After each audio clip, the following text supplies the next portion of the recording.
Hello, hello Team Grant, blessed morning! Nako, super late upload na naman tayo for today's video. Today nga ay mag-Thanksgiving dinner kami sa Yas Mall. Ang paboritong mall ng mag-ama. Dinaanan na nga ako na mag-ama ko sa work para hindi na ako uuwi sa bahay at diretso na kami sa mall dahil gutom na ang mga person. Chor. Doon nga namin napiling kumain sa Texas Roadhouse dahil favorite ng baby girl ang mac and cheese doon. At ako naman ay nag-crave talaga sa meat dahil 1 week ng isda lang talaga at gulay ang aking kinakain. Habang papunta nga kami sa restaurant ay may mga stopover na naman talaga ang mag-ama na ito. Nako, tumigil na nga kayo sa mga laruan at kotang-kota na kayong mag-ama this year. Kaloka. Kaya hindi ko talaga sila pinayagang may mabili na naman.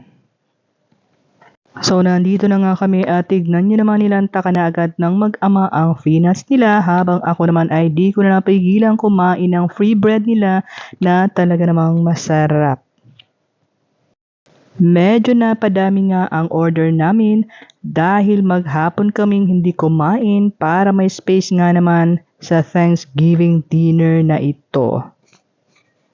Nako, nakakatakam naman talaga ang baby ribs nila sa sobrang matagal ko na ding hindi natikman dahil nga nag-vegetables and fish diet muna ko para pababain ang medyo windang na kolesterol.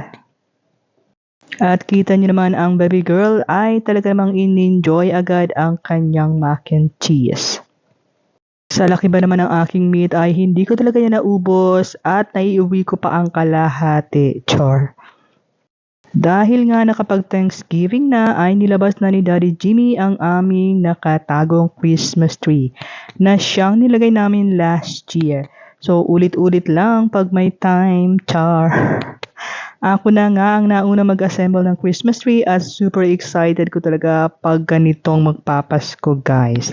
After ko nga maitayo ang tree ay kusa nang naglalagay ng mga decors ang bebe Jamie.